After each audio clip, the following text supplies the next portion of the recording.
How you doing? Good. How are you Yeah. and everything? And Yes, it's still strange times. it's still strange times, but now it's summer strange times. Yes, rather than Pre-summer, than late sort of spring, kind yeah. of weird times. Yeah, it's still yeah. It feels like everything's changed and nothing's changed. Yes, make everything's sense? changed compared to what it should be. And I think the further we get into the year and every season and every event that we go through, that, for example, the school holidays, still busy along the North Norfolk Coast, maybe busier in places than it should be, in fact. But, you know, it's definitely not the way that it would normally be, but it's still lovely, isn't it? Yeah. Well, hello and welcome to the Deepdale podcast. Hello. It's August 2020. Who would have thought? You know, it's that strange, weird, and wonderful period in our lives where we've reached almost the end of harvest. It's very strange. And the mill is going strong. Yeah, I'm sorry if you can hear that in the background. It's sort of it's part of the soundtrack of a few weeks in the summer. It would be a lot worse had we actually recorded outside, which we were intending to, and we both kind of looked at each other and thought, it's not going to happen today, is it? No.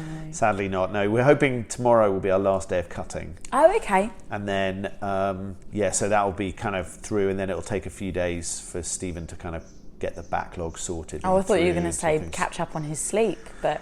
No, that's hopefully the week after. Oh, okay. Yeah, I'm sure he'll be very excited for that. I'm sure he'll be very pleased about that. So, and we've got motorhomes with their own facility staying. Yeah. We've got lots of them, and it's very lovely. And as one of them described it, an oasis of calm. I love that. I thought they were your words because you're quite poetic. I didn't realise that a customer had actually said that. That's even more impressive. No, definitely a customer, and basically they said it was just lovely calmness here when the carnage sort of elsewhere. Oh, that's really lovely. They said it was just lovely because they were able to social distance and they didn't feel worried here at all, and lots of space, and that there elsewhere was not quite the same feel to it. It's interesting because I think that's exactly what we're going for, but this time of year, oasis of calm is not necessarily what we would normally be described as. We're still, in my opinion, a very lovely site at this time of year,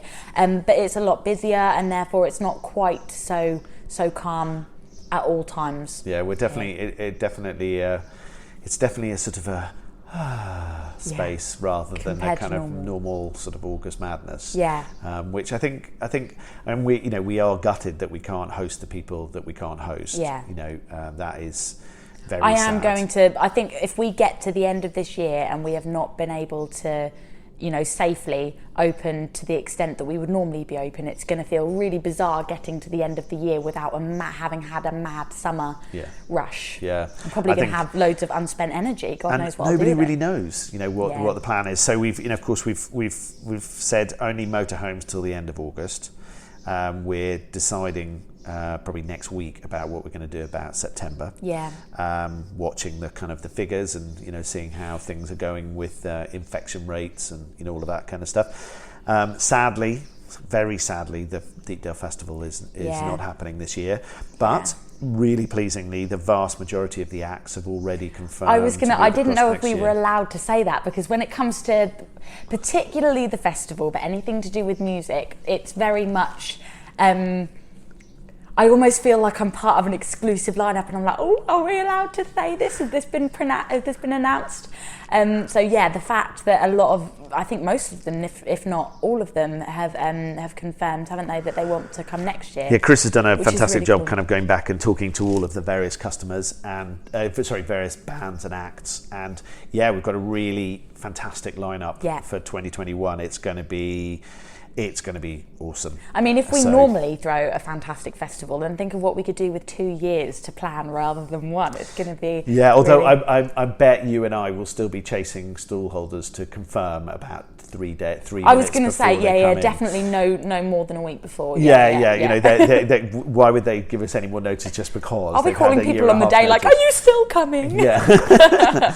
But yeah, no, the programme is looking absolutely awesome. So, just reading from the top of this, so Friday night's headliners, Little Red Kings with Mammal Not Fish and Ebb Tide and Neve. And then Saturday the 25th of September, we've got Kirsty Merrin and Ben Walker, the Goat Roper Rodeo Band, Bleeding Hearts, John Ward Band, Cutthroat Francis, Katie Spencer, Chris Fox, Emma O'Reilly and Henry Parker. And on Sunday the 26th of September, we've got Martin Simpson, Three Daft Monkeys, which I just love that name, it's just awesome.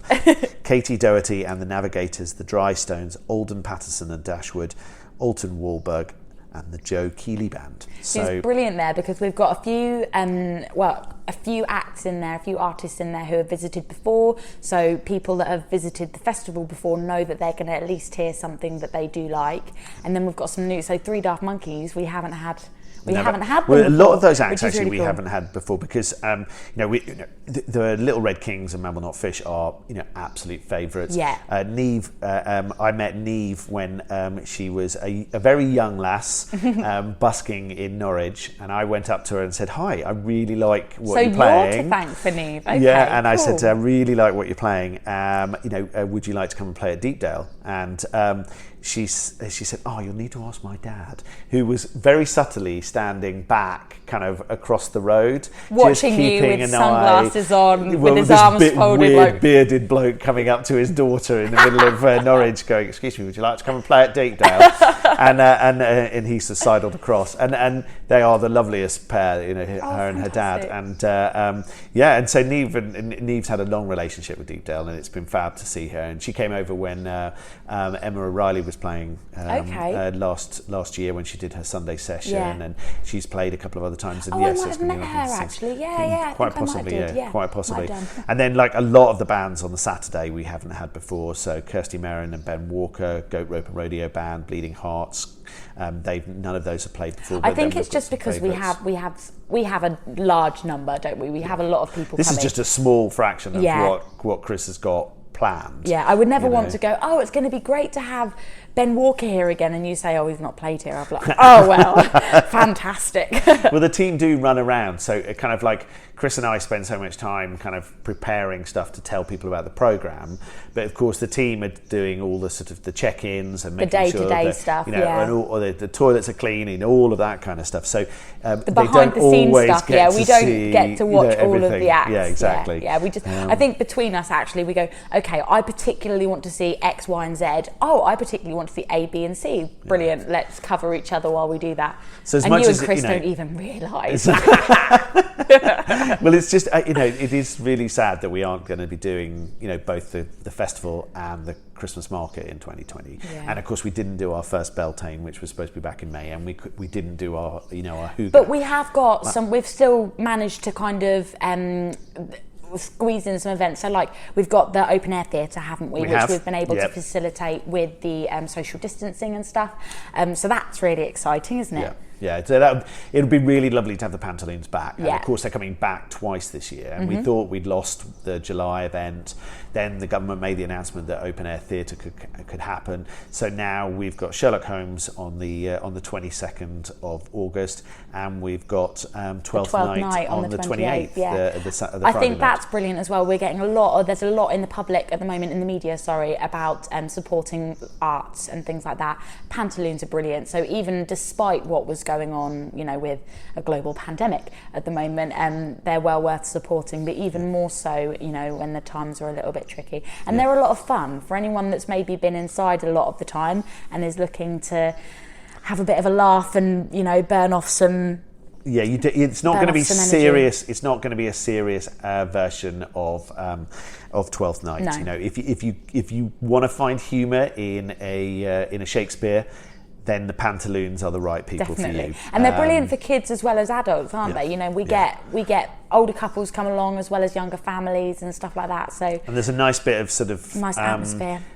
It's slightly slapstick, they find all of that kind of thing. So basically, for anybody who's never seen the Pantaloons, it's 4 actors who play all the parts. So occasionally it works out that somebody basically has to change a hat and then pretend they're somebody different, and they make a big play up of that. I think that's testament to good acting, to be able to flicker between from, you know, a male to female, from a, you know, merchant to a slave or whatever, you know. Yeah. No, I think it's it should be really good fun, and you know, they're great fun, and we've had them here, you know, for sort of 3 or 4 years in the past. So it's we know that they're good. Yeah, we know that tried they're fantastic and tested. Absolutely, so join us for that. They are well worth, and it looks like Sherlock Holmes is sold out, and there are tickets for 12th night at the moment. So, but worth checking. But we're only selling tickets for those online. So do check our website for events, or go to dalegatemarket.co.uk/outdoor-theatre.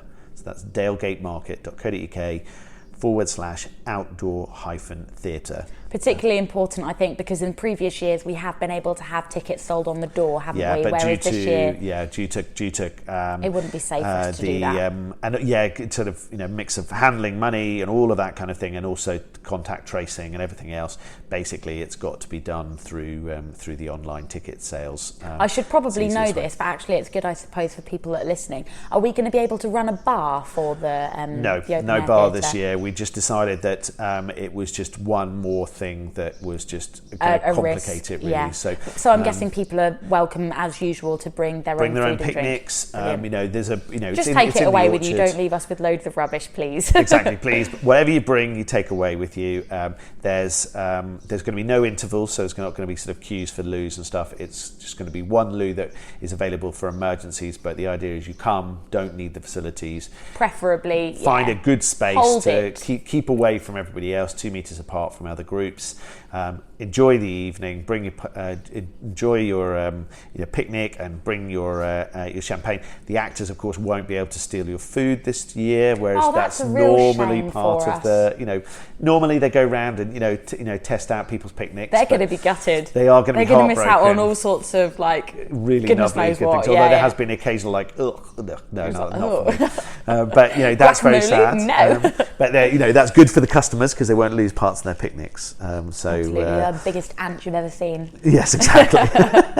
But yeah, it should be really good fun. The show's about an hour and a half long, and it's very funny. And you'll be home, to not watch the 10 o'clock news later that evening. Oh no, how disappointing! We're not going to be able to listen to more doom and gloom. Yeah, exactly. How devastating for us. It's very, very sad. But that's going to be really good fun. The pantaloons are awesome, and of course, we're rolling any events that haven't happened through to next year. So we're not getting rid of them out of the calendar. We're not cancelling the Christmas market forever. No, we're just having a fallow year, and then we'll sort of we'll see where it goes for the next year. 2021. We just have to roll with the punches and see how things go. And every business, every organisation is having to sort of work their way through the weirdness of all of this in their own step-by-step process, and it is far from simple for any business. It really isn't.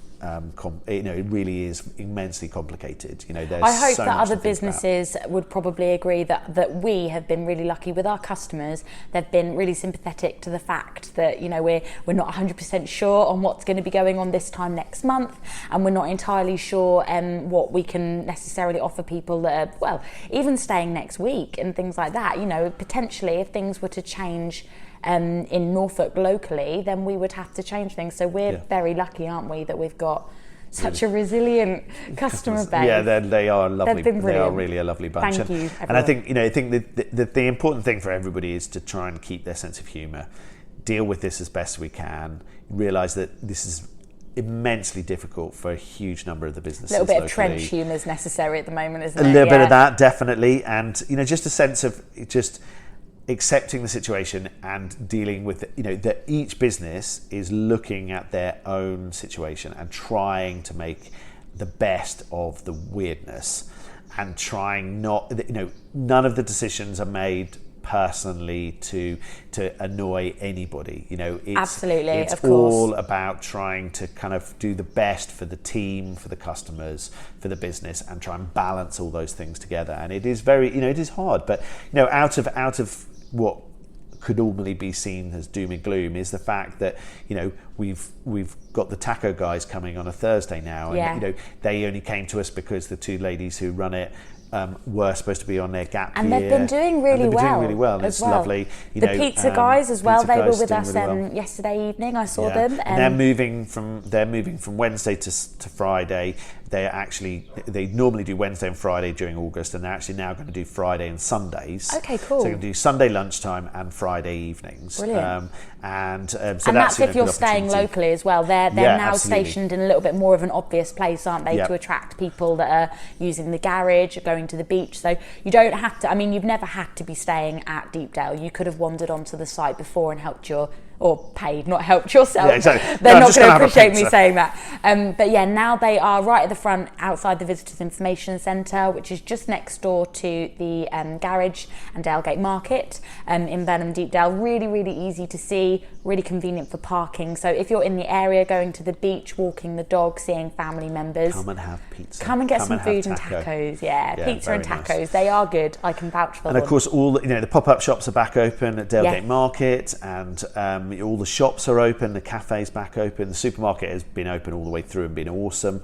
So, you know, things life sort goes on here. Yeah, exactly. Goes on. It feels like we're sort of back to some form of normality, but of course it's, you know, masks in shops, keeping social distancing, please wash your hands lots, and generally just respect the fact that, you know, other people are taking this at their own pace, and, you know, just take it easy. I think if there's anywhere that you can slow down, it's the North Norfolk Coast, isn't it? It's interesting. There's some quite big queues in places. So what I would, to anybody who's wanting to come and visit, this is a lovely time. The weather's been really interesting and it's beautiful. But just remember that a lot of other people are on holiday here too. So the peak locations like Wells Beach are going to be very busy. There's lots of space. So if you can take it, you know, slowly to wait to get your ticket for your car and everything else. Once you get onto the beach, it's very easy to social distance, and you can have your space, enjoy the lovely weather, and just generally, you know, enjoy the place. But just remember that, you know, pubs are, you know, they've had to reduce the number of tables. You know, all the cafes and stuff like that have had to reduce their table numbers as well. You know, and shops are kind of limited number of people coming through. So things just take a little bit longer. So you just have to get into that holiday mode of manana. There's no rush. Take your time, and then you can really enjoy the North Norfolk Coast. You know, you can really enjoy for what it is. And there are a lot of places that aren't manically busy. You know, where the main beach signs are, very busy. But there's lots of other places that you can visit and go to. Lots further of lovely inland walks. As well, you know, there's absolutely there's head into the hinterland. You know, like Houghton Hall, Blickling Hall, Blickling Estate. Holcombe Estate, massively underrated. That's beautiful. They've got a really, I've only been once, which is surprising because I'm within walking distance, but they're doing Feast in the Park. Yeah, Feast in the Park, Friday, Saturday, Sunday, yeah. Really, really lovely food vendors, like independently run food vendors. I tried Bucket List for the first time, which is mad because how many times have they been to our events? Yeah. So, you know, there is a lot going on slightly further inland as well as on the coast. Yeah. And a little heads up as well, a lot of the restaurants and you know, places to eat along the coast that maybe didn't do takeout before are now doing takeaway to enable them to sell as much food as possible. So call, place an order, go ahead, pick it up and eat it on the beach. Just please take your stuff home with you. Yeah, please take your rubbish home. Please don't leave it on the beach. Don't do what has been done, which is stack everything up next to the poo bag bin. You know, the dog or poo just bag. a full bin. If it's full, then just take your stuff home. Yeah, with it's you, going to be in the car for what? 20 minutes, an hour. It's going to be in the ocean forever. It can be dealt with when you get home. Put it in your normal rubbish. Just take your rubbish home. Basically, if you bring stuff to the beach or to the countryside, it all needs to go back with you, you know. And apart from maybe the dregs of your tea, which you can pour onto the grass, everything else goes home with you. Just keep it nice. Yeah, exactly. You came because you think it looks lovely. The whole idea is when you leave, it should look just as lovely, apart from maybe the sandcastle you built. You know, sandcastles. Yeah, you can leave those as long as they're good ones. Oh, okay. Not rubbish ones. No. You have That's very. You demanding. have to judge yourself as. Are you going to be down on Branksome Beach going, yes, it can stay, no, it can't, yes, it can, no, it as can't. they're building it, just a heartbroken 5-year-old saying, knock that down, it's no good.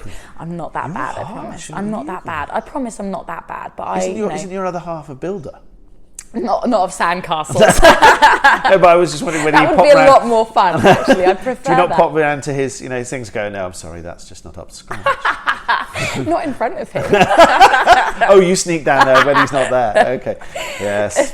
Sorry, you've, yes. 4 out of 10. Yeah, sorry, exactly. Will, yeah. I feel for you, mate. I feel for you. But so apologies to anybody whose 4-year-old gets told that they're sorry if their I don't like sandcastle sandcastle. Try harder. That's a new side of you, Georgie, that I just haven't seen. Just edit all of this out, Kendra. I sound like such a horrible witch. No, it's staying. So, today is Farm 24. So we are we're tweeting and telling the world about what's going on the farm. And we're posting lots of different photos. So I finally managed to get a photo with me, Nathan, and Stephen together. How did you do that? Did you get Estelle to take it, or did you put it on timer for you? I did one of those selfies. One of the selfies, selfies. Yeah. We're very good at your selfies. When you go into that barn and there's heaps of grain, it is a very satisfying. All thing, of the hard work, has paid off. I can imagine. So it is good, but So please do keep kind of inquiring. We would love to see you up here on the North Norfolk Coast. The North Norfolk Coast would love to see you, but please just remember that times are not of normal, and nobody quite knows when they're going to be, and so it's just a question of taking it in your stride and dealing with it like everybody else is, and we just hope that wherever you are, you're safe, you're not in a local lockdown or anything like that. But let's just see what happens, and we will keep you informed of events going forward, and we will keep adding to the programme as we can. And we will announce things as we can. We're going to think about what to do about the Hygge and the spring market at the end of March. We'll sort of think about that probably in November sort of time. We'll let you know as soon as we can be sure. Yeah, exactly. Or as sure as possible. We've given dates for the festival in September next year, which is the 23rd to the 26th of September, and the Christmas market is going to be the 3rd to the 5th of December 2021. So we've kind of set those dates in the hope that by sort of September, October next year, things are relatively normal. I think the earlier stuff we're going to kind of reserve our thoughts and see what the winter brings, and we'll know sort of November, December time whether weirdness is continuing and whether we think those events will be able to happen.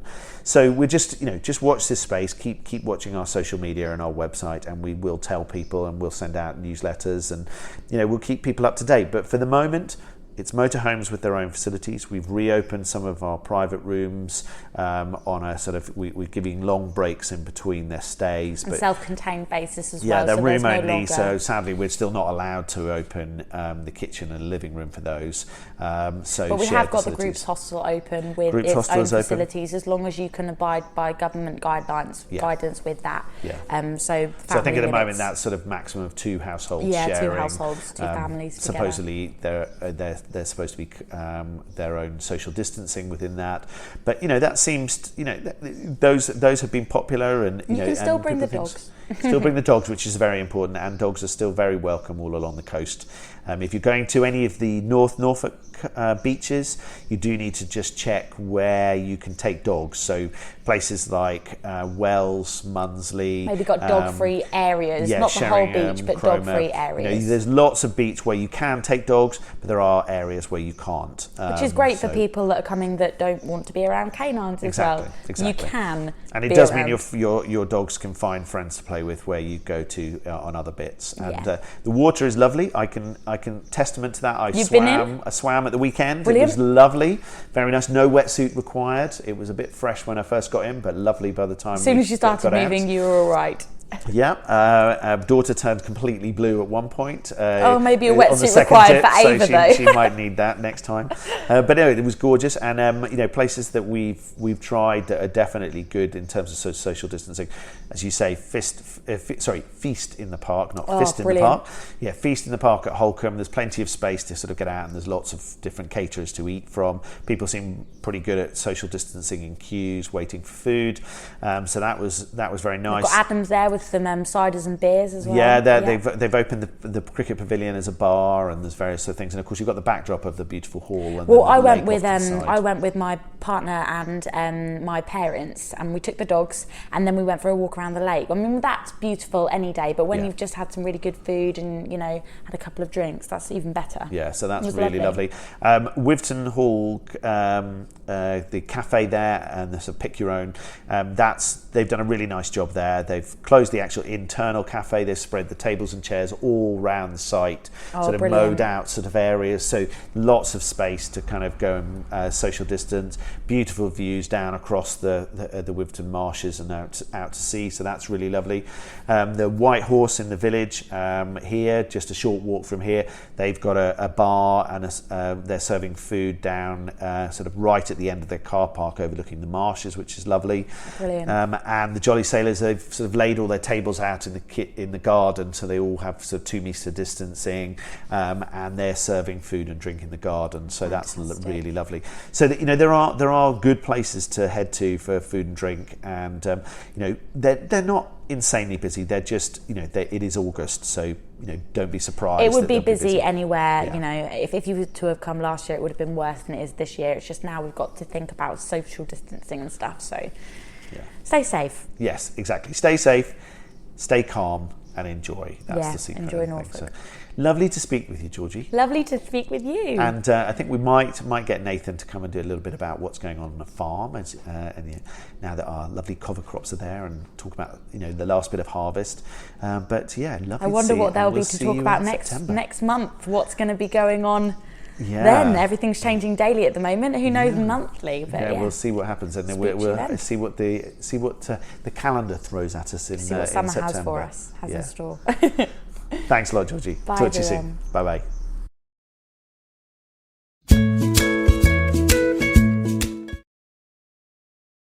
So we are sitting here in the Backpackers Courtyard.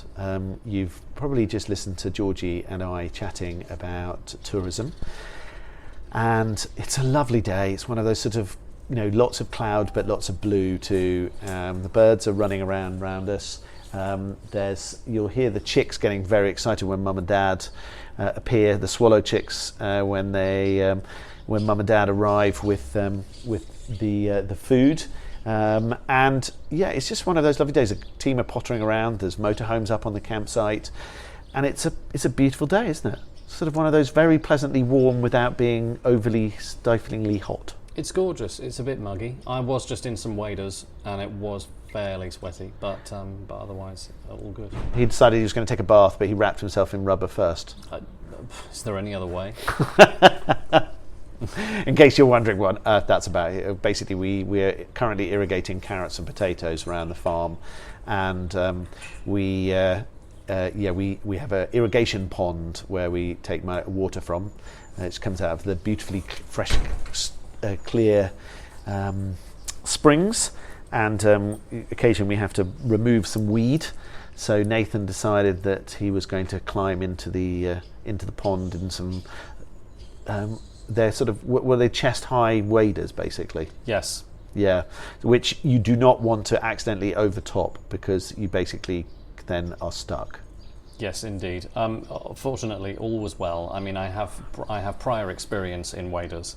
I wouldn't consider myself a wader professional, but I am I'm sort of moderate skills with waders. That's good. So that's good. So that's on your CV?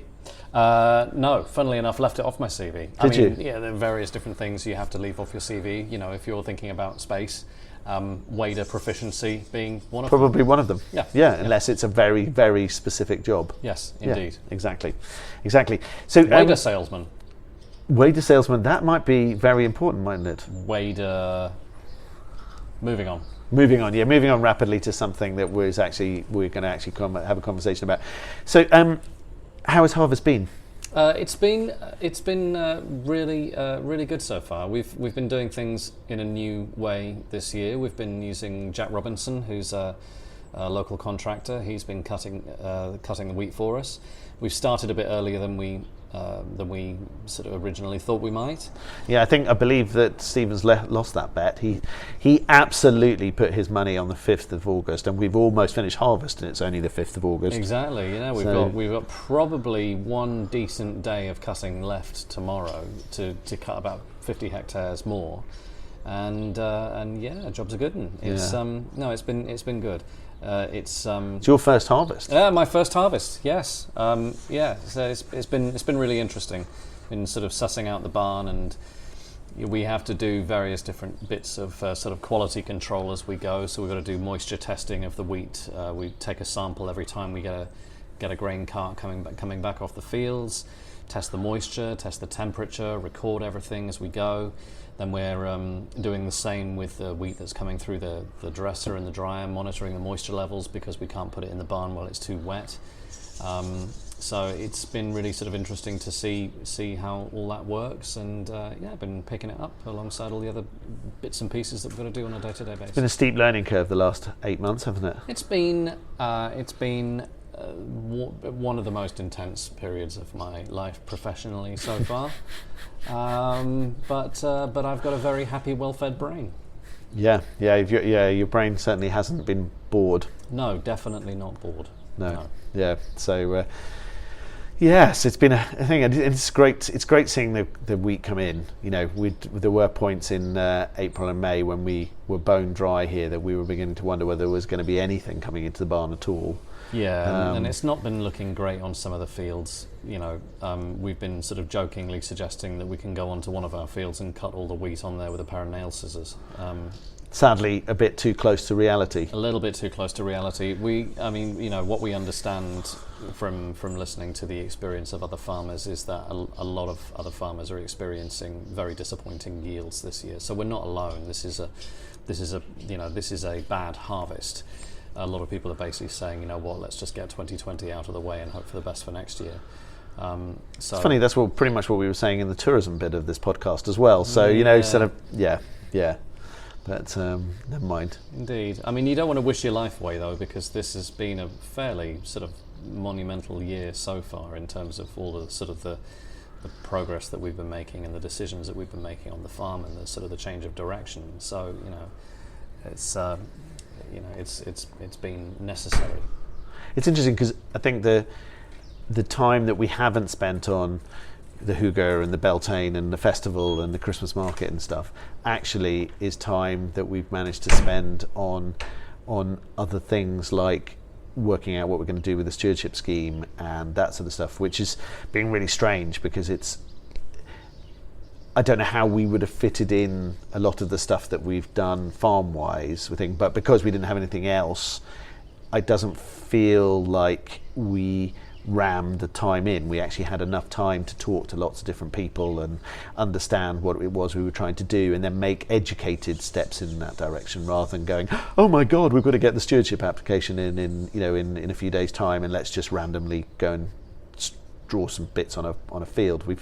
I feel that we've really had time to sort of think about the process of what we're trying to achieve and then go from there. Really, that's how I felt about it. And using this really interesting farming word, a word that everybody really knows, the word fallow, to describe the way that the events of what's happened with the events this year with our festival and our Beltane and other events, going fallow, and it's that whole thing of the sort of, fallow traditionally coming from some old German word basically meaning to sort of break the land up for sowing, but actually the understanding that many would have now of fallow land is basically land that has been allowed to rest. And we have fields on the farm at the moment that are fallow, and we have left them. We've not touched them, and it allows time for maybe some of the soil biology to develop and things to happen and things to grow, and it's less work and more time that we have to do other things, and in that process of the events and other bits and pieces on the farm, laying fallow for the year, it means that we have sort of, it has been a fertile time for some other things. Yeah, it's it definitely, and I'm sure we've said this before, but it has been a very odd year, but I think actually weirdly hugely productive year as well. I feel that we've, that and their learning continues. The brain continues to hurt most days, but I feel that we've, it's weird. Like because I haven't been directly involved with harvesting quite the same way as I have been this year. In previous years, because in previous years it was Dad's domain. He kind of got on with it, and I was sort of interested, but wasn't sort of. It wasn't my life, if that makes sense. Whereas this year I've been really fascinated in looking at what yields we've been getting from what fields and how has this worked, and checking in with you guys to see what's cutting well and what state the fields are. I've been walking through fields, and my wife said to me the other day, "God, you're beginning to sound like a farmer," which was a bit of a shock to both her and me, because we were driving past fields of wheat, and I was going, "Oh, that's not very good," and "Oh, that's not bad." Yeah, I've started to experience a lot of this. I was watching a video the other day. Laura Farms on YouTube.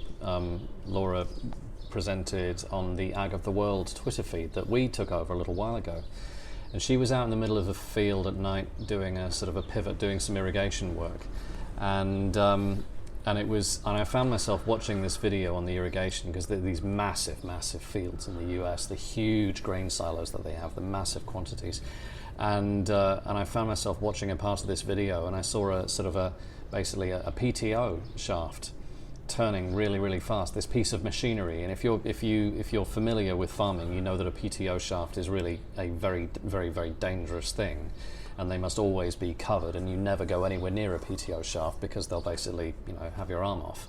And this PTO shaft is turning away in the background of this video, and I found myself immediately saying, "I can't believe that's uncovered. It's absolutely disgraceful." And my wife has literally never heard me talking so much about irrigation. It's absolutely bananas. She might forgive you at some point. She may forgive me at some point. It may take a few years, but actually, the thing for me is a sort of before this year, as I would have to say, an outsider to farming, and now coming and sort of basically jumping feet first into farming and gaining the experience of the basics that we've been sort of doing on the farm, even just stuff like irrigating carrots and potatoes, and what we've been doing with the wheat, is just an appreciation that I did not have before, if I'm honest, of how much work and how much resource goes into growing. These are basic crops: spuds, carrots, wheat. This is basic stuff, and yet so much work, so much resource. And just that appreciation of when you pull a 60p 1 kilogram bag of carrots off the shelf in the supermarket, what has gone into growing those, and you've paid 60 pence for them. Yeah, it's mind blowing. Yeah, exactly. Yeah, exactly. And you think of the hours that you and Stephen and Michael have spent, pulling irrigation units across fields and adjusting them, and occasionally getting soaked, but not too badly. But the hours that those guys spend coming and planting those fields and doing all the things, and the fact that often they leave this field and they're on the supermarket shelf within 2 hours. So they're picked up by fast track, raced down to the packaging plant, packaged up, and they're back on the supermarket shelves within that period of time. That's just incredible, after all that work that goes on. And then, as you say, it's 60p for that bag.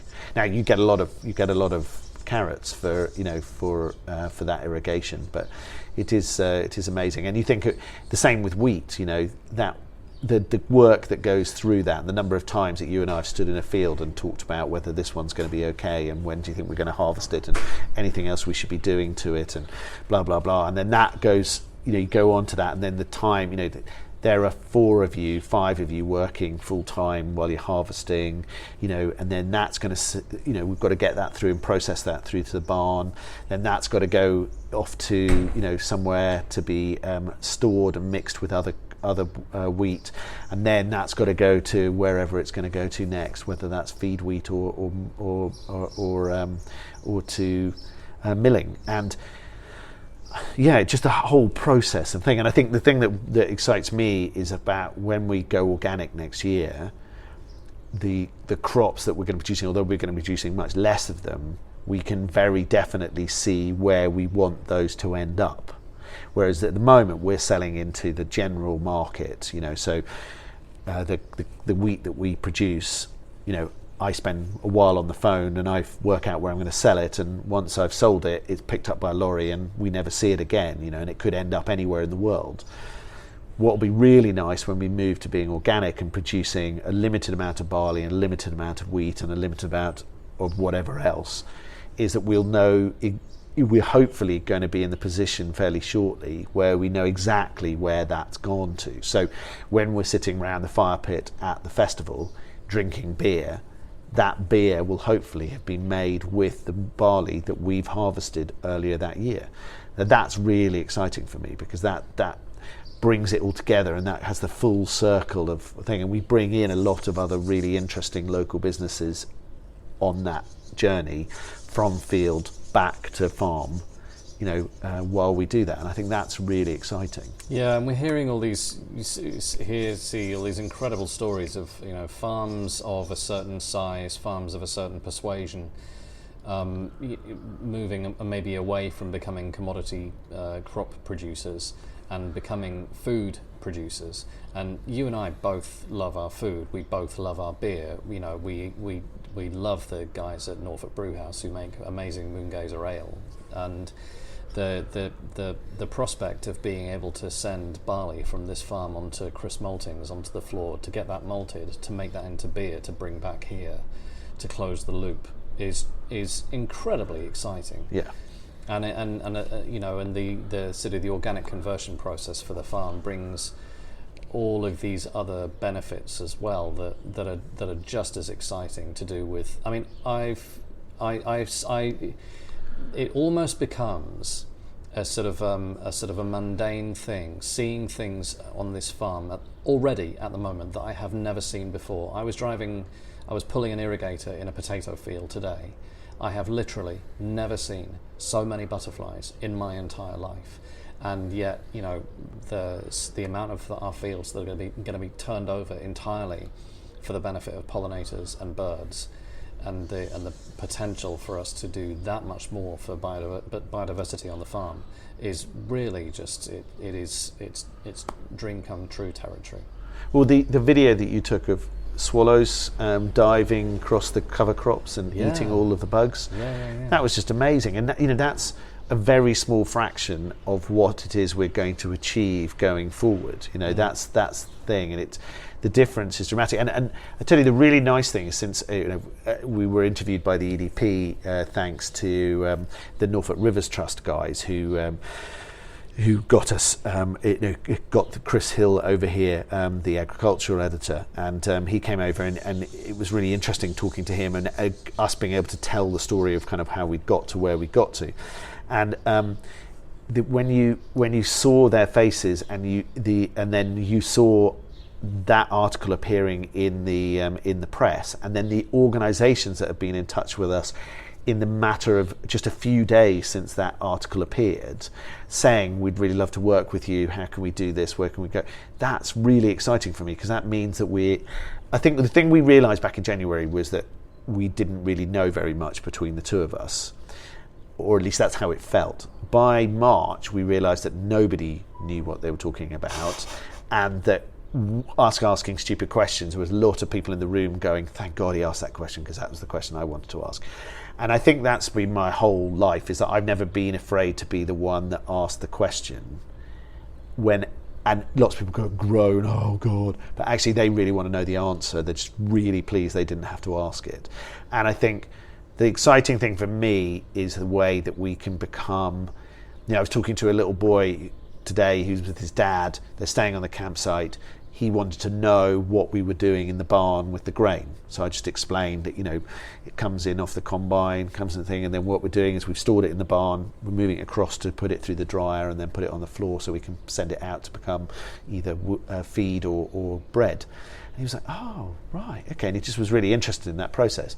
And I think the disconnect between food and the world generally is very sad in that, you know, people don't understand where their food comes from. So what I'm really looking forward to for us doing is the things like the Open Farm Sundays, you know, that kind of thing going forward, because you and I absolutely love telling that story. You know, we love explaining what it is we're doing and why we're doing it.